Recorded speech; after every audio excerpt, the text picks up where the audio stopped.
This is House Planning Help episode 200. Hello, I'm Ben Adam Smith, and this is the podcast for you if you're interested in self-build, because I'm exploring what houses we should be building in the 21st century and trying to break down the major roadblocks that may get in our way. Coming up, it's a solo session as I share my favourite 20 self-build tips learned from 200 podcasts.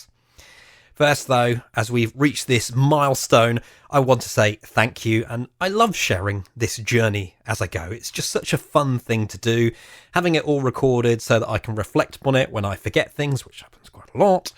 So, firstly, thank you to the green building experts and also the self-builders who've been there and done it. Without you guys, this would not be a very good podcast. Thank you also to my team who help create all of this, whether it's organising interviews, creating show notes, editing videos, podcasts, what have you. Be that Robin, Lucy, Tim, Emma, Mike with video stuff as well. Hopefully I haven't forgotten anyone. It's a team effort to do this, even though I stand here and natter away. Just know that. And then lastly, of course, a big thank you to you for listening. This podcast wouldn't be the same podcast without the interviewees, and it definitely wouldn't be the same podcast without you listening to this and learning as I natter on.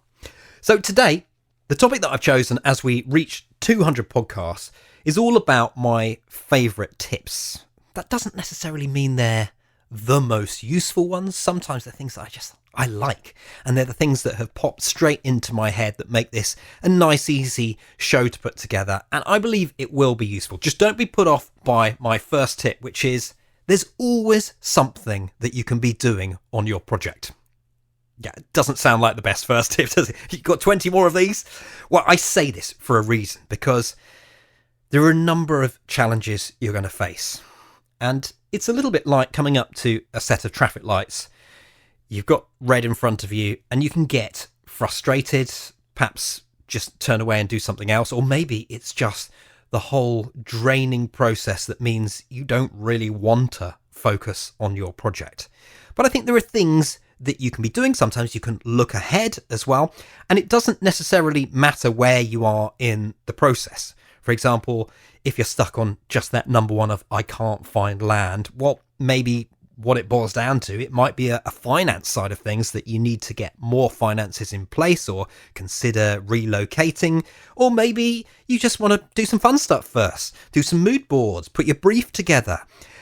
It could also be that you're further down the line, and I know this as well, that although we've put together our tender document and it's got a lot of detail, it still hasn't got everything, and I'm looking ahead thinking, bathrooms, do we have exactly what we need? And so there are always these little things that you can be doing. Maybe it's just taking a course somewhere while you've got the time before the other things take hold, because when they take hold, it's going to get pretty busy.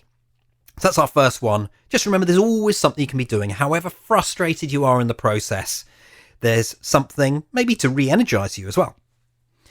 Second tip, visit as many self-build homes as possible. And I think this is more important than anything else in your research. You know, I'll try and convince you to join the hub, but really the best thing you can do is visit physically those houses. Have a look around, keep an open mind. There are all sorts of events going on. We've mentioned this a few times. The International Passive House Open Days is a great one. The other ones that I can remember off the top of my head, Brighton Eco Open Houses, I think that's coming around again in 2018. Any event that will open their doors and let you see inside, let you chat to the self-builder, I think you're going to learn a lot. And if you can get onto a construction site, sometimes there are health and safety issues with that and it's not going to happen. But if you can, I think you're just going to learn tons about what is really going on in these projects. Tip number 3, being flexible where you live should ensure that you find land.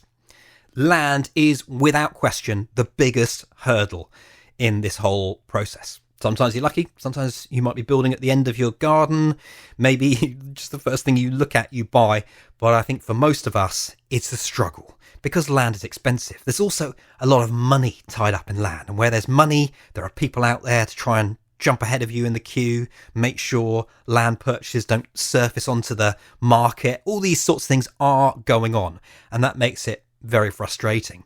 But if you are prepared to move around, move away from all your connections that you might have where you live, perhaps it's naturally happening. Maybe you're in a city and you just think, I've had enough of that. I need to get out into the countryside, maybe move back to where family are.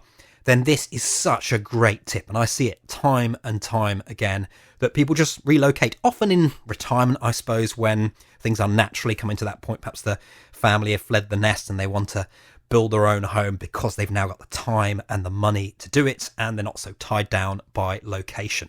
But that's a top land tip. Number 4, we'll stay with land as well. And that's don't dismiss custom build sites.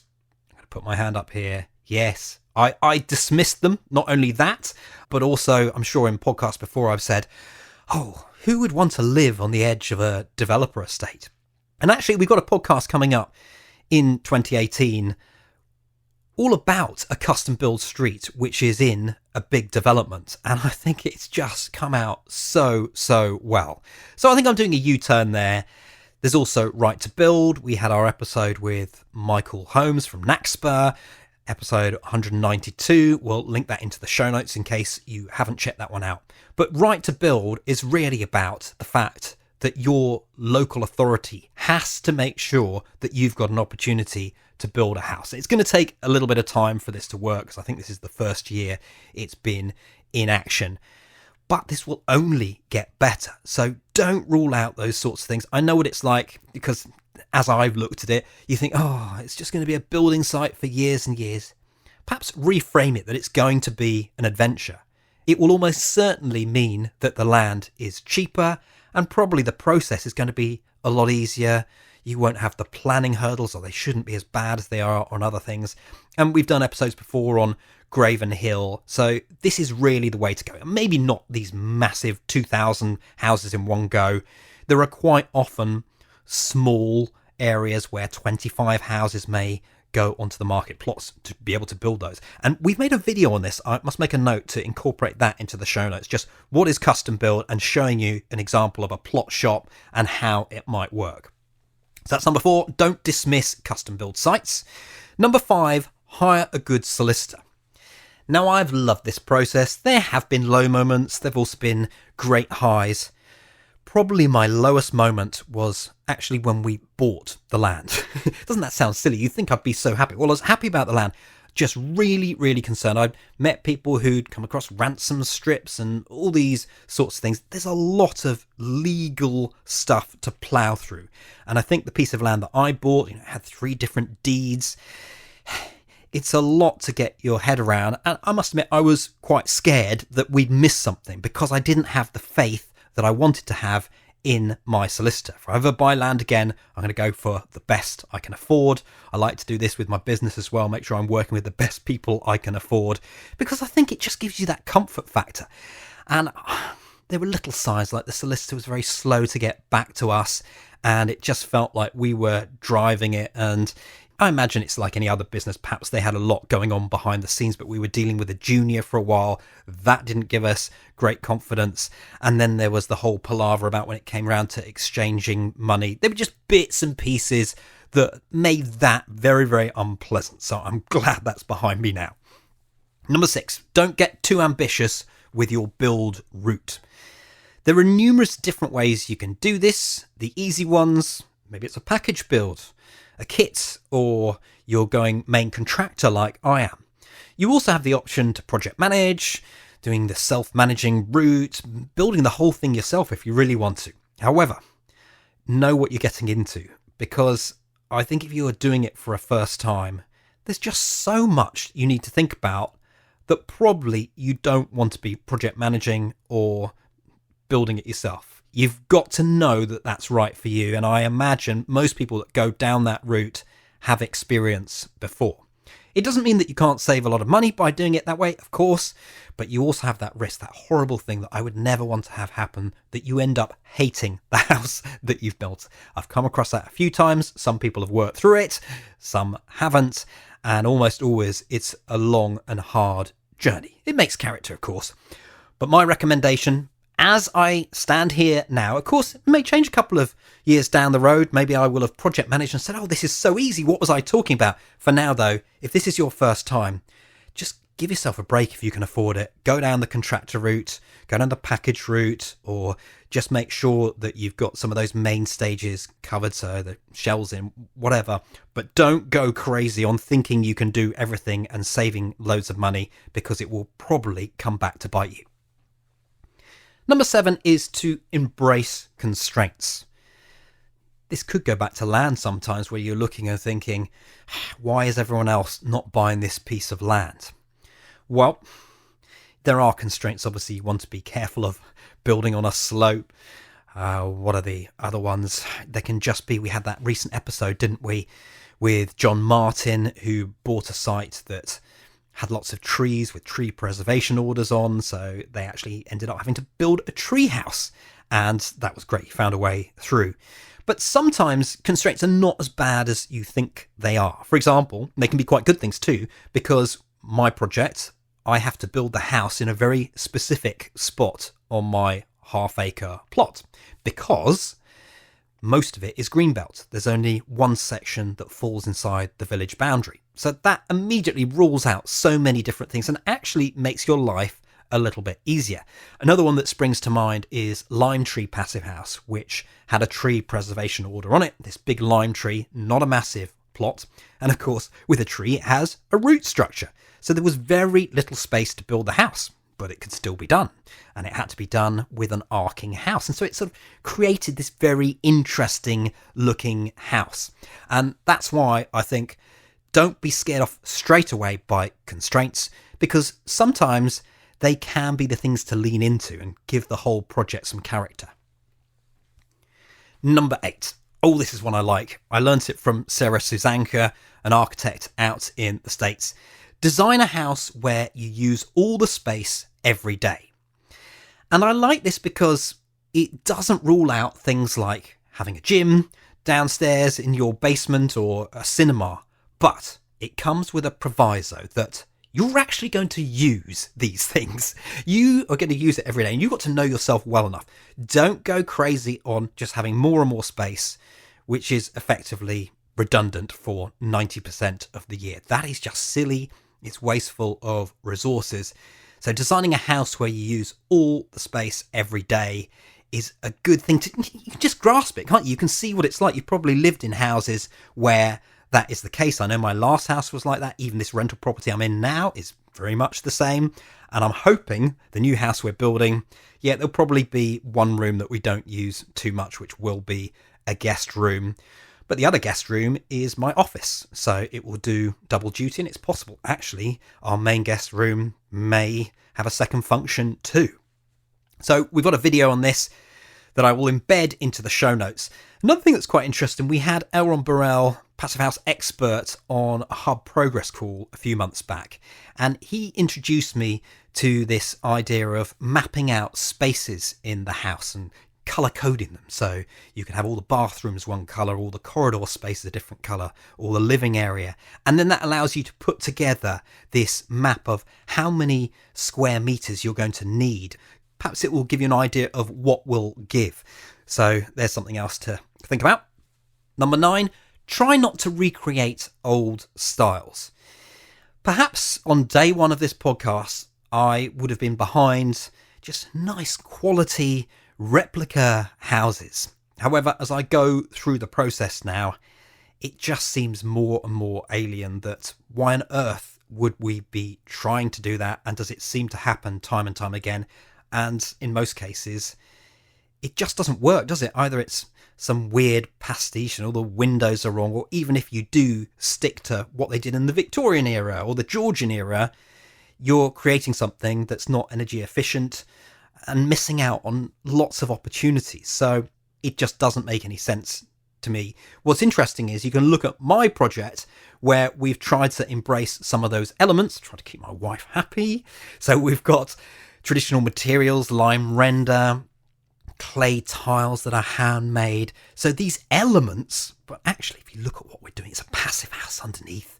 I've tried to keep the windows there so you can see out of them, no mullions and transoms, and I think I've done rather well. I wouldn't really care what it looks like. At the end of the day, I know some people are averse to this, but it's the inside that is most important.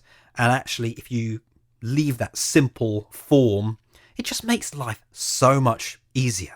So that would be my tip there. Try not to recreate old styles. I don't get it. If you want to, of course, I'm not going to tell you don't do it. If you really want to do it, do it. Number 10, don't be dissuaded from building a passive house. So if you listen to this podcast, you know what a passive house is. You're probably umming and ahhing as, do I need to go all the way? And the number of times I meet people who have somehow been dissuaded. Either it's in their mind, oh, I just don't need to do it. It's too expensive. Oh, Joe Blogs down the road told me that. I met this guy in a pub. Only be dissuaded by people who've been there and done it, preferably 2 or 3 times.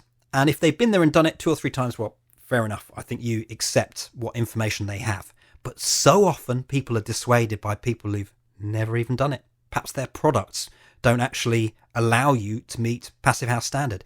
And I've been in lots of different houses. That's one of the joys of the work I do. And quite often I know immediately as you walk in, the comfort does not feel the same, even by those people who said, oh, we didn't need to build to passive house standard because we got the same thing. I don't think you have. I never like to tell them that. But number 11, like the people you're hiring. Remember, this is a long-term relationship. Obviously, they have to have the skills, but if you can just have a bit of fun along the way, you can have a good dynamic going on, and that there's no bitterness in there. And I've been very pleased with the hires that I've made this far. You never really know what's ahead. I think that time in getting to know people, so that up front, yes, they've got the designs that you like, or yes, they've done this however many times before, they're competent, all of these sorts of things, so that it would just click nicely into place.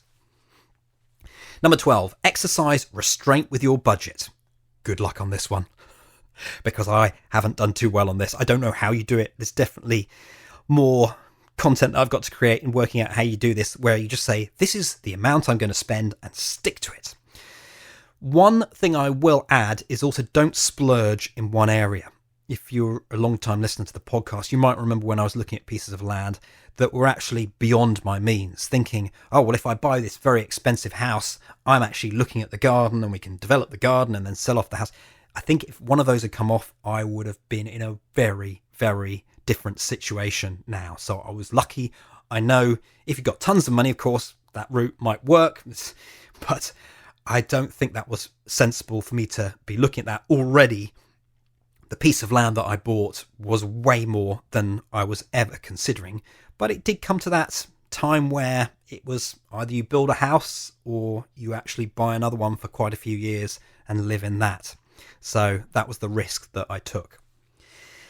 And the choice of the land itself dictates a lot of the costs of your project too. So buying half an acre, sadly, does not mean I can build a tiny house on there, unless I'm a brave man, and maybe I'm not as brave as I would like to be, because if you build a small house, either one day it's got to be extended or it's got to be knocked down, and I didn't really like either of those alternatives, if I'm totally honest. So just remember that out of all of the choices, building that tiny house is great if you're able to, because everything else, it just comes in line, doesn't it? You can't buy all the things to go in there. You don't need as many fixtures and fittings to finally kit it out. It doesn't have the same amount of maintenance, doesn't need the same energy to heat it. All of these things, the smaller you go, it does make sense. Just sometimes it doesn't work out like that, particularly if you bought a big piece of land. Number 13, some decisions are bigger than others. One of them being land that we've just mentioned. A few of the others, hiring an architect. Again, that's a big decision, because unless you want to fight on your hands, I quite like the fact that I probably had a fair idea of where we were going with this project the second I hired the architect. Now, people will say, Ben, you should never do that, never let the architect get away with it. But that's actually one of the reasons I hired the architect firm I did, because I knew that that was what we wanted, and that I wouldn't then be fighting for, oh, I need this, please, can you do it that way? Because life is a lot easier if you just hire the right people and let them get on with the job. And there are other big decisions. For example, do you go design and build, or do you go tender process? We talked about build routes a little bit earlier on. All of these are big decisions. Don't stress about the small stuff. It's easy to say, isn't it? I put more effort into the big things, but I know what it's like. The detail is in the small stuff. So we'll just say that some decisions are bigger than others and let you chew over that. Number 14, getting closer to the end now. How useful has this been so far? Any good? Hiring consultants can save you money. Not always the case, but sometimes they can make things work better. And I don't think you should be afraid to hire a consultant. And I'll give you an example of hiring our interior designer. And yes, that's an expense. I'm sure we could have done without it. But I knew that that was a weak spot for me, was in decorating the house, in making the spaces work well. And I just felt that this was money well invested. And so when it came to look at the kitchen, what's interesting is our basic units are just that. They are basic, but we are accessorizing above waist height. Some interesting tiles in one area, having a fridge that actually looks quite funky but is also energy efficient. All of those sorts of things were perhaps not things that I would have picked up on. So you could argue, unless you're paying a fortune for your interior designer, that she is paying for herself in this situation. The same about the garden designer. Interestingly, when we got the house valued again, once we had our plans and we could show that, they said, well, I think it will be worth this much, but it depends what you do with the garden. So I never thought of this, but actually having that design, this is one of our long-term plans, so we may not be able to implement that for quite a few years.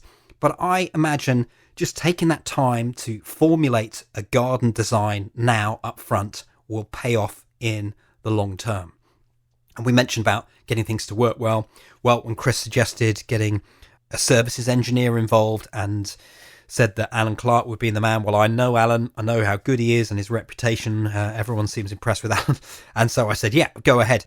And actually, we've got a podcast coming up with Alan in the not too distant future, covering heating systems, MVHR, how it was all designed, and looking at some of the plans of what is going to happen on my build. Number 15, keep things simple. And this is an aspect that comes up time and again. When you start complicating things, a lot of the ecologically sound part seems to fly out the window. Complexity adds cost as well. And simple doesn't necessarily mean boring. The other aspect that I think we've already touched on today is that the inside is the most important bit, really. That's the bit you're going to be living in, and most of the time you're going to be in there rather than on the outside looking in. So there is some sense in thinking, well, if you keep a simple form to your building, then actually you can construct that fairly economically and spend all your money on high spec on the inside, etc., etc. So fabric first. Keep it simple. Also, if you are value engineering, in fact, I think we'll link this into the show notes. We had an episode with Nick Grant talking about how your value engineering should be a good thing and should actually take place as near to the beginning as possible. So it shouldn't be something that comes out at the end where you then have to remove all these aspects. Because if you do it at the beginning, things actually work better. Number 16, certainly pertinent to my project, and this is about engaging in the planning process. I'll explain what I mean by that. But first, I'm going to say that the planning system is just a bit of a mess in this country. I'm going to put myself out there. I've heard so many different planning stories. It seems to vary from one place to another.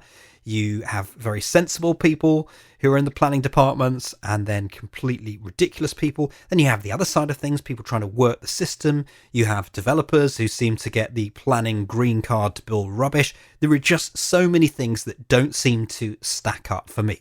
However, if you're getting involved with it, you've got to engage in it. And I think we did that on mine, making sure that we were addressing their concerns actually as the application was going through. So speaking to those officers right up front to begin with, before you even submit a planning application, then again whilst it's underway. And if there's anything that's not quite right, either pulling the planning application or amending it really, really quickly so you're all ready to go. Number 17 is thinking about renewables, and I say install solar PV if your building allows. And on the whole, there's good south-facing roof space, or even east and west can actually work quite well, can't it, for the peak times of the day? Feed back into the system. Do as I say, not as I preach. We're not actually having any renewable energy on our project at this stage. I would like to in the future, but I think now is not quite the right time. I'm slightly gutted because it would definitely be the right time. The reason I mention this here, if you're building new, because it wants to go into the roof at the time so it can be built in and look good. But my wife has a thing about the aesthetics of solar, and I agree a little bit. I think it gets outweighed by how useful it is. However, in future, hopefully there'll be an opportunity to have a ground array or to do something like that. So I say, think about solar PV. It seems to be the one that makes the most sense because the cost has just come down and it pays off really quickly, even though the incentives have taken a bit of a dive. Maybe there are other opportunities. Just remember, the one proviso here is that you've done all of your fabric first stuff and properly invested in there, preferably taking it up to a very high performance level. Number 18. Being ecologically sound is not as easy as you think. We all know how to do it. I've probably spent a number of episodes working out, well, what does that actually mean? You try and put it into practice. That is something else entirely. And quite often it requires money. The trouble is, when you have money, do you know what you end up doing? You end up going bigger, and then you need more money, which you don't have. So this is a difficult one. I suppose my lesson would be, have one thing that you can really get a grip on. For me, it's the passive house. I don't think we've done well on the size of our house. But then saying that, there would be a house on this spot regardless, and there were plans for one about 3 times the size. So we've done well in that respect, but it's not what I envisaged building in the first case. And maybe if I'm being brave enough, it would have been a straw bale build that we'd be doing, but just that makes me a little bit nervous if we had to sell quickly, and some of the air tightness issues there. So I suppose my point here is just don't be too harsh on yourself. You'll be building something that's loads better than the vast majority of houses that get built. Number 19, as we get towards the end, some of these, just setting the scene. Don't underestimate the time that's needed for this. I have selected the most simple route, and it seems like every day there are things to do, and that's fun, but sometimes you don't want to be doing those things, or sometimes you can't. There are just other things going on. I'm very pleased that I'm running my own business, so I was able to pull back. Doesn't mean the business has done well, but I was able to create the time that we need to make those decisions and just move the process on. If you think where I was a year ago to this day to where I've come now, a lot of progress has been made, and there's no way it would be made without time. And finally, number 20 of these self-build tips, my personal favourites, not saying they are the be-all and end-all, just ones I like. Enjoy the journey.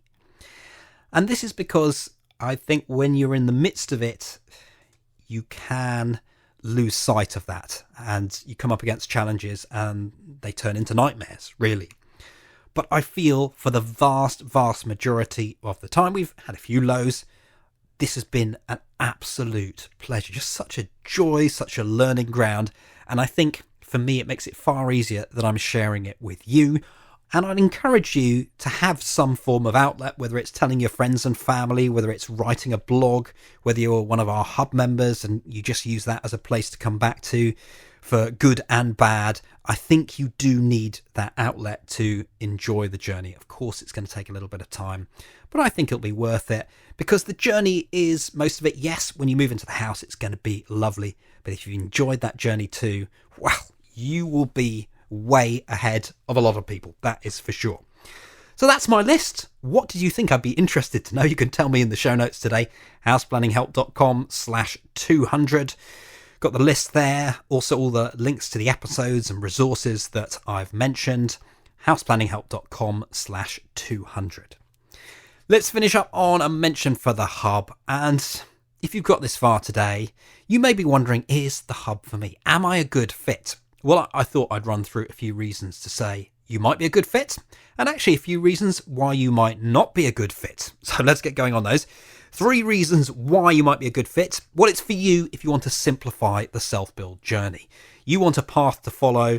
You realise that you don't have to figure it all out for the first time. I think a lot of us do. We go through that time and time again, and by the time you get to the end of it, then you're thinking, oh, if only I had a second one to put into action everything that I've learned. Well, that's the idea. We try to prep you up before you go into your first build.